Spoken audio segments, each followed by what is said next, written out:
भारत में शायद ही ऐसे लोग होंगे जो छत्रपति शिवाजी महाराज को नहीं जानते होंगे। वह देश के वीर सपूतों में से एक थे जिन्हें मराठा गौरव भी कहते हैं और भारतीय गणराज्य के महानायक भी। साल 1674 में उन्होंने पश्चिम भारत में मराठा साम्राज्य की नींव रखी। उन्होंने कई सालों तक मुगलों से संघर्ष किया था और उन्हें धूल चटाई थी। छत्रपति शिवाजी महाराज का जन्म 19 फरवरी 1630 को मराठा परिवार में हुआ था। उनके जन्म दिवस के अवसर पर ही हर साल 19 फरवरी को भारत में छत्रपति शिवाजी महाराज जयंती मनाई जाती है।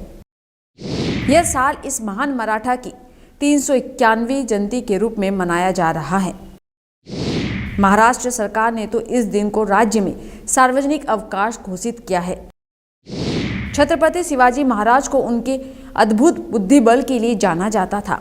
वह पहले भारतीय शासकों में से एक थे जिनके बारे में कहा जाता है कि उन्होंने महाराष्ट्र के कोंकण क्षेत्र की रक्षा के लिए नौसेना बल की अवधारणा को पेश किया था। इसके अलावा सबसे खास बात यह है कि उन्होंने अपनी बटालियन में कई मुस्लिम सैनिकों को भी नियुक्त किया था। छत्रपति शिवाजी महाराज का नाम शिवाजी भोसले था।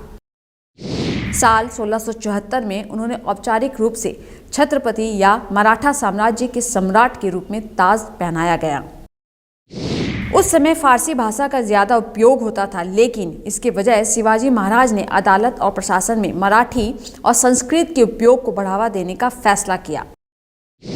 छत्रपति शिवाजी महाराज जयंती मनाने की शुरुआत साल 1870 में पुणे में महात्मा ज्योतिराव फूले द्वारा की गई थी।